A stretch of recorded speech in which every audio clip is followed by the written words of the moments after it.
Hello, and welcome to this demonstration of Veritas InfoScale. My name is Joe D'Angelo. I'm the Availability Practice Lead at Veritas, and today I'm excited to show you how, with our InfoScale Enterprise solution, you can easily migrate workloads from on-premises directly into the public cloud.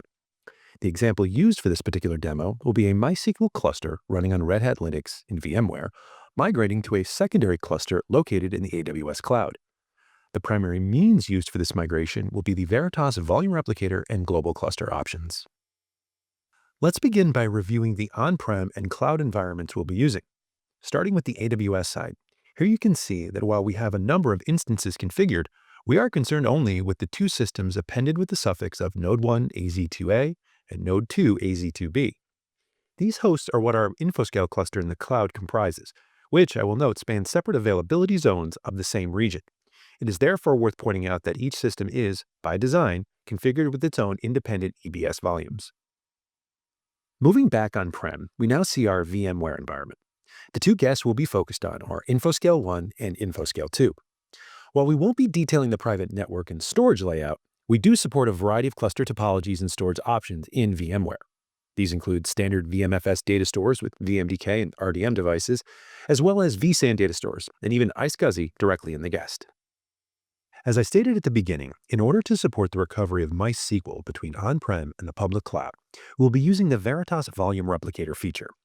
VVR is a very adaptable replication tool, providing block-based write order fidelity across any geographic distance, with no dependency on the underlying storage media or hosting platform. To administer this environment, we've deployed the Veritas InfoScale Operations Manager. Designed to provide visibility across your entire InfoScale estate, VIAM centralizes your storage management, availability, disaster recovery, and license reporting tasks into an easy-to-use as well as customizable dashboard interface. Assets can be organized based on a variety of characteristics, ranging from business criticality to physical location. In this example, we've chosen to create two subcategories, one for AWS and another for VMware. As we explore the Availability tab, we see listed under VMware Clusters On-Prem a cluster named MySQL_CEC_On-Prem. We can then expand that cluster to view the various resources and applications configured for high availability.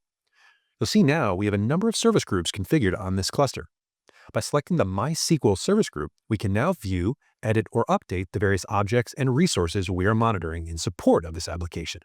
For example, the data directory or datadir value for the MySQL instance itself. Other attributes with an asterisk associated with it are considered a required value. Otherwise, the fields can be left blank. The first operation we will perform is a controlled failover of the MySQL instance from InfoScale 1 to InfoScale 2. This process will take advantage of a concept referred to as fast failover by using our Cluster Volume Manager and flexible storage sharing features. By simply right-clicking on the MySQL 01 service group, you can then select the target node in the cluster in which you want to bring the database online. Given that this example is of a two-node cluster, we of course only have a single target system to choose from. Once you initiate this failover, VIAM will then immediately display the corresponding CLI syntax needed to perform this operation from the command line. A very useful benefit when considering how best to script these types of procedures. After clicking OK, you will see a task entry reported at the bottom of the screen, as well as an incremental status update for each resource being transitioned. When the process completes, all resources will report as blue on the node InfoScale 2. It's important to note that steps executed here are the same regardless if they were invoked by a user or in response to the fault of a dependent resource or an entire host.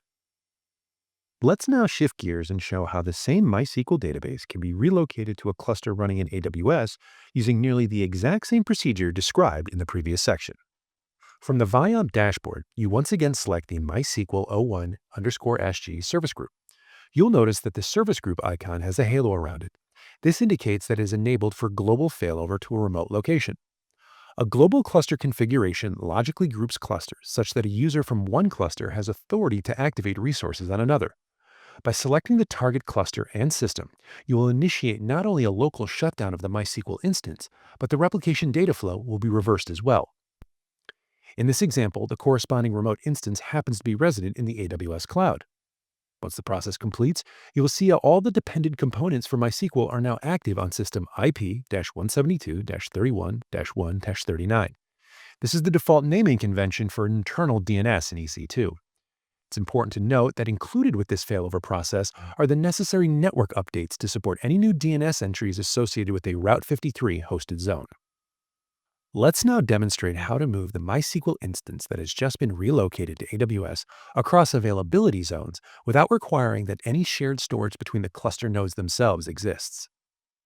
Returning to the Viom dashboard, you again select the MySQL 01 service group, and just as we did on-prem with the VMware setup, you simply select the passive node of the cluster. In this case, IP-172-31-19-192.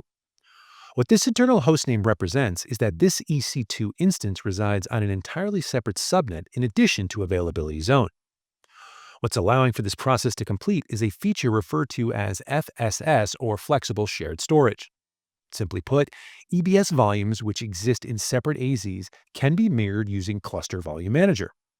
Applications are unaware of this process as they interact directly with the file system or volume, which entirely abstracts the underlying storage layout.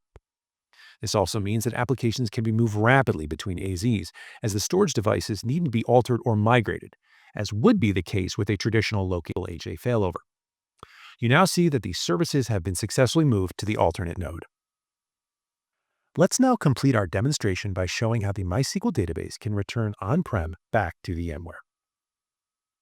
By selecting the MySQL 01 service group from the AWS cluster, you can now choose to remotely switch its active node to any system from the on-prem VMware cluster.